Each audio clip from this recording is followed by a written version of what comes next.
자, 이번 시간에는 앞에서 알아본 자바 상속을 학생 클래스들을 이용해서 실제 코드로 구현하면서 실습해 보겠습니다. 자, 여러 가지 학생 클래스가 있습니다. 스튜던트 클래스, 중학생을 나타내는 미들 클래스, 대학생을 의미하는 콜리지 클래스가 있습니다. 자, 먼저 상속을 이용하지 않고 학생 클래스를 구현하는 방법입니다. 자, 스튜던트 클래스에 학생의 이름과 학년을 저장하는 필드죠. 네임 그레이드를 선언하고 있습니다. 자, 그리고 학생의 여러 가지 기능을 하는 메서드를 구현해주고 있습니다. 상속을 사용하지 않고 학생 클래스를 구현하니까 미들 클래스에도 똑같이 학생의 이름과 학년을 저장하는 네임 그레이드 필드 선언하고 똑같이 학생의 기능을 하는 메서드를 선언하고 있습니다. 콜리지도 똑같이 네임 그레이드 선언하고 자신의 학점 정보를 저장하는 코스이즈라는 필드로 새로 선언하고 있습니다. 메서드도 똑같이 학생 기능을 하는 메서드를 똑같이 구현해주고 있습니다. 자, 지금 상속을 사용하지 않고 있기 때문에 모든 클래스에 일일이 필드와 메서드를 동일하게 구현하고 있습니다. 지금은 우리가 미들, 콜리지 두 개밖에 안 되니까 이런 식으로 구현해 주는데, 자, 이런 식으로 이제 구현해서 사용하다가 예를 들어 고등학생 클래스 기능을 추가하고 싶다 이러면 또 고등학생 클래스를 만들어서 일일이 또 중복되는 필드와 메서드를 다 구현해 줘야 됩니다. 자, 그런 식으로 하면 지금은 우리가 이 문제 입장에서 배우는 과정이니까 속성이 몇 개 안 되고 메서드에서 사용하는 기능이 얼마 안 되니까 자, 이런 식으로 할 수 있는데, 실제 실무에서는 자, 이런 식으로 일일이 중복되게 구현하면 코드가 복잡해질 뿐만 아니라 안정성 그리고 유지보수 측면에서 여러 가지 문제가 발생합니다. 자, 이번에는 상속을 이용해서 학생 클래스를 구현합니다. 먼저 부모 클래스 기능을 하는 스튜던트 클래스를 선언하고 있습니다. 보면 학생의 이름과 학년 정보를 저장하는 네임 그레이드 필드를 선언하고 있습니다. 책에는 좀 오타가 있는데 보면 지금 네임 그레이드 필드 앞에 지금 샵으로 표시했죠. 앞에 클래스에서도 학습했듯이 샵 기호는 프로텍티드 접근 제한자를 의미합니다. 6절 접근 제한자에서 우리가 상세하게 하겠지만 일반적으로 부모 클래스 필드에 접근 제한자는 일반적으로 프로텍티드로 많이 지정합니다. 이유는 접근 제한자에서 상세하게 알아보겠습니다. 일단은 부모 클래스 필드의 접근 제한자는 프로텍티드로 선언한다. 이렇게 알아두시고 사용하시면 됩니다. 자, 그리고 학생의 공통 기능을 하는 메서드도 선언하고 있습니다. 그런 다음 미들과 콜리지는 똑같이 학생이니까 스튜던트 클래스를 상속받고 있습니다. 미들 클래스는 특별히 자신의 속성과 기능을 구현해 줄 필요가 없이 부모 클래스의 속성과 기능을 그대로 상속받아서 사용하면 됩니다. 그러니까 상속을 이용하지 않고 학생 클래스를 구현하는 것처럼 미들 클래스에도 일일이 중복되는 필드와 메서드를 구현하지 않아도 된다, 그 의미입니다. 그리고 자식 클래스인 콜리지에서도 공통된 속성과 기능은 그대로 상속받아 사용하고 자신이 필요한 필드와 메서드만 구현해서 사용하고 있습니다. 지금 보면 콜리지, 즉 대학생은 자신이 수강하는 학점 정보가 있죠. 그걸 코스이자라는 필드에 저장하고 있습니다. 여기도 지금 앞에 지금 마이너스를 붙였죠. 마이너스는 프라이빗 접근 제한을 의미합니다. 뒤에 접근 제한자에서도 하겠지만 자식 클래스의 필드는 일반적으로 프라이빗으로 지정해서 많이 사용합니다. 일단은 사용법이 이렇다는 걸 알고 자세한 건 접근 제한자에 가서 알아보겠습니다. 자, 그리고 getCourseIs라는 메서드를 선언해서 자신이 선언한 코스이즈 필드에 접근해서 학점 정보를 얻는 메서드를 따로 구현해주고 있습니다. 자, 이런 식으로 이제 지금은 상속 구조로 하이 클래스의 속성과 기능을 구현하고 있습니다. 자, 이런 식으로 구현했을 때 좋은 점은, 자, 예를 들어 이제 앞에서 설명한 것처럼 고등학생 클래스를 추가해달라 이런 요구가 왔을 때 고등학생도 학생이니까 똑같이 공통된 속성이나 기능은 스튜던트 클래스에서 상속받으면서 고등학생으로서의 필요한 고유한 속성과 기능만 추가해서 구현하면 훨씬 가독성과 유지보수성을 높일 수 있다, 그 의미입니다. 자, 일단 우리가 구현할 클래스들의 상속 구조를 살펴봤습니다. 제가 앞에서 말씀드렸듯이 객체지향 프로그래밍은 설계 중심 언어라 그랬습니다. 8장 이전에는 여러분들이 어떻게든 결과를 먼저 나오게 하는 게 중요하다 이랬는데 객체지향 프로그래밍은 설계 중심 언어로 일단은 여러분들이 전체 프로그램의 구조, 즉 클래스의 구조를 먼저 살펴보거나 아니면 먼저 그런 클래스의 구조를 먼저 정하고 난 다음에 코드를 분석하거나 아니면 코드를 구현하는 과정으로 여러분들이 객체지향 프로그래밍을 해주는 게 좋습니다. 앞에서 상속 구조로 구현한 클래스들의 실제 코드입니다. 자, 보면 스튜던트 클래스입니다. 네임 그레이드 필드의 접근 제한자를 프로텍티드로 선언하고 있습니다. 일반적으로 부모 클래스 필드는 프로텍티드 접근 제한자를 사용합니다. 자세한 건 접근 제한자에 가서 알아보겠습니다. 일단은 사용법이 이렇다고 프로텍티드를 선해 주시면 됩니다. 자, 그리고 생성자를 구현하고 있습니다. 자, 그리고 학생의 공통적인 기능인 메서드도 구현하고 있습니다. getToInfo 메서드는 학생의 신상 정보를 호출한 것으로 리턴합니다. 자, 네임과 그레이드 필드 값을 호출한 것으로 리턴하고 있습니다. 자, 자식 클래스인 미들 클래스입니다. 미들 클래스는 스튜던트 클래스를 익스텐드 키워드를 이용해서 상속받고 있습니다. 자, 미들 클래스는 살펴본 것처럼 자신만의 특별한 필드나 메서드를 사용하지 않고 그대로 스튜던트 클래스의 속성과 기능을 상속받아서 사용하고 있습니다. 자, 생성자 호출 시 언더바 네임, 언더바 그레이드로 전달된 값을 네임과 그레이드 필드에 초기하고 있습니다. 지금 미들 클래스에는 네임과 그레이드 필드가 없지만 스튜던트 클래스를 상속받고 있으므로 스튜던트 클래스에 있는 네임 그레이드 필드에 접근해서 생성자 호출 시 전달된 값으로 미들 클래스 인스턴스 생성 시 네임 그레이드 필드 값을 초기하고 있습니다. 똑같이 퀄리지 클래스 구현합니다. 자, 퀄리지 클래스도 똑같이 스튜던트 클래스를 상속받고 있습니다. 자, 퀄리지 클래스는 자신만의 필드인 코스이즈를 선언하고 있습니다. 자식 클래스의 필드는 일반적으로 프라이빗으로 선언합니다.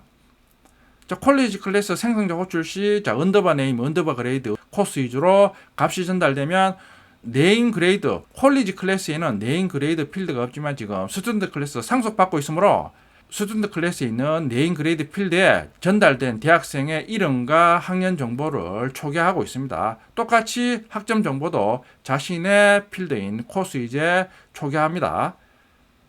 그리고 코스이즈 필드에 접근하는 getCoseIs 메소드를 구현해주고 있습니다. 자, 이제 실행 클래스에서 자식 클래스 인스턴스 생성해서 사용을 합니다. new middle 이순신이 미들 클래스 생성자 호출해서 미들 클래스 인스턴스 생성하고 있습니다. 자, new middle 생성자 호출해서 이순신 2를 전달하니까 자, 옆에 그림이 있습니다. 자, new middle에서 지금 똑같은 클래스 타입 참조 변수 m에 대입하고 있습니다. 그러면 m이 지금 미들 인스턴스와 스튜던트 인스턴스가 생성된 위치를 가리키고 있습니다. 그러면 이순신 2가 전달됐으니까 미들 클래스 생성자로 이순신 2가 전달됐으니까 스튜던트 인스턴스의 네임 그레이드 필드에 이순신 2로 초기화됩니다. 네임은 이순신이고 그레이드는 2가 초기화가 됩니다. 동일하게 new 퀄리지, 퀄리지 클래스 생성자 호출해서 홍길동 3, 20을 전달하면 자, 그걸 똑같이 참조 변수 C에 대입하고 있습니다. 그럼 C가 자, 퀄리지 인스턴스와 스튜던트 인스턴스가 생성된 위치 값을 가리키고 있습니다. 자, 그리고 홍길동 3이 전달됐으니까 네임은 홍길동, 그레이드는 3으로 초기화됩니다. 자, 그리고 20은 코스이즈 필드 값을 20으로 지금 초기화합니다. new middle, new 퀄리지 자식 클래스 인스턴스 생성하면 자식 클래스가 상속받는 스튜던트 클래스 인스턴스는 자식 클래스에 대해서 각각 따로 생성이 됩니다. 착각하기 쉬운 게 자, 이런 식으로 UML 뷰에서 미들과 퀄리지 클래스가 스튜던트 클래스를 공통으로 상속받으니까 미들 클래스, 퀄리지 클래스 인스턴스 생성하면 메모리에서도 스튜던트 인스턴스를 공유하는 것처럼 생각하는데 그게 아닙니다. 그러니까 미들 클래스, 퀄리티 클래스 인스턴스 생성되면 각각의 자식 클래스에 대해서 메모리에 스튜던트 인스턴스가 따로따로 생성됩니다. 그림처럼 미들 클래스, 퀄리티 클래스 인스턴스에 대해서 스튜던트 클래스 인스턴스가 따로따로 생성됩니다. 참조 변수를 이용해서 메소드를 호출합니다. m.getStudInfo 호출하면 지금 m이 미들 클래스 인스턴스 생성된 위치를 가리키고 있습니다. 자, 그러면 미들 클래스에는 getStudInfo가 없습니다. 근데 미들 클래스는 스튜던트 클래스를 상속받으니까 스튜던트 클래스의 get stud info 메소드를 사용할 수 있습니다. 상속받고 있기 때문에. 그럼 호출하면 get stud info 메소드는 스튜던트 클래스의 네임과 그레이드 필드 값을 호출한 것으로 리턴합니다. 자, 그럼 미들 클래스 인스턴스 생성 시 네임과 그레이드 값은 이순신이니까 그 값을 리턴하면 신상은 학생 이름 이순신 학년 2를 저장하고 있습니다. 학생 정보를 출력하고 있습니다. 변수 신상의 값을 출력합니다. 그러면 이름 이순신 학년 2가 출력이 됩니다. 미들 클래스가 스튜던트 클래스 상속받고 있기 때문에 부모 클래스에 있는 get student info 메소드를 자유롭게 사용할 수 있습니다. 이번에는 참조 변수 C를 이용해서 get student info 메소드를 호출합니다. 지금 참조 변수 C는 콜리지 인스턴스가 생성된 위치를 가리키고 있습니다. 콜리지 인스턴스도 똑같이 스튜던트 인스턴스를 상속받고 있기 때문에 get student info 메소드를 호출해서 사용할 수 있습니다. 호출해서 사용하면 이때 C가 가리키고 있는 콜리지 인스턴스에 생성된 스튜던트 인스턴스의 네임 그레이드 값은 홍길동 3입니다. 그걸 똑같이 신상 변수에 리턴합니다. 자, 그리고 자, 학생 정보를 출력합니다. 보면 신상 변수 값을 출력하면 홍길동 3이 출력이 됩니다. 근데 콜리지 클래스는 하에 학점 정보를 저장하는 코스이즈 필드가 있습니다. 요 값도 출력해야 되므로 요 코스이즈 필드 값은 get 코스이즈 메소드를 호출해서 접근합니다. 신상 변수 출력하면 이름 홍길동 학년 3이 출력이 됩니다. 그리고 수강 학점도 출력해야 됩니다. 요거는 시점 get 코스이즈 메소드를 호출해서 수강 학점 20점을 출력하고 있습니다. 하이 클래스 인스턴스 생성하면 상속받는 부모 클래스 인스턴스도 각각 따로 생성된다. 중요한 사실입니다. 자식 클래스 인스턴스 생성 과정입니다. 이런 식으로 뉴 미들, 뉴 콜리지, 자, 자식 클래스 생성자 호출하면 상식적으로는 자식 클래스가 먼저 생성되고 부모 클래스 인스턴스가 생성될 것 같은데 여기 보면 자, 뉴 콜리지, 자, 자식 클래스 생성자 호출했죠. 그러면 보면 스튜던트 기본 생성자가 먼저 호출됩니다.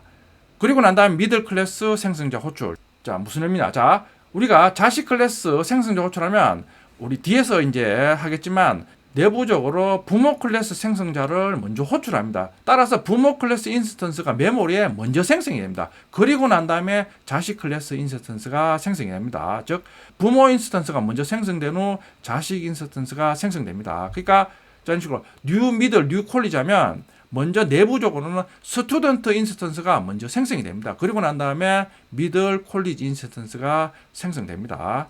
현실에서도 여러분들이 상속받으려면 부모가 먼저 있고 난 다음에 이제 자식이 상속받는 거죠. 동일하게 자식 인스턴스 생성 시 부모 인스턴스가 먼저 생성되고 자식 인스턴스가 생성됩니다. 자, 앞에서도 잠깐 언급드렸듯이 여러분들이 좀 착각하기 쉬운 게 자, 이런 식으로 뉴 미들, 뉴 콜리지, 자, 자식 클래스 인스턴스 생성하고 있습니다. 자, 그러면 자식 클래스가 지금 스튜던트 클래스 상속받으니까 이런 식으로 자식 클래스 인스턴스 생성하면 각각의 자식 클래스 인스턴스에 대해서 상속받는 부모 클래스 인스턴스가 따로 생성이 됩니다.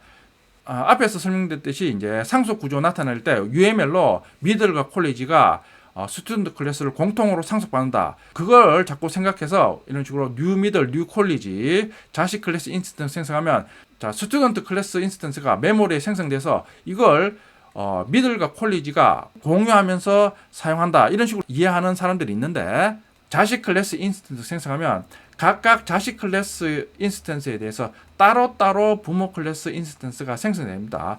그러니까 우리가 이런 식으로 뉴 미들 클래스 생성자 호출하면서 이순신이 전달하면 각각 따로 생성된 스튜던트 인스턴스의 이순신이 뉴 콜리지 홍길동 3 20하면 또 따로 생성된 스튜던트 인스턴스의 네임과 그레이드 필드의 홍길동 3이 초기화되는 겁니다.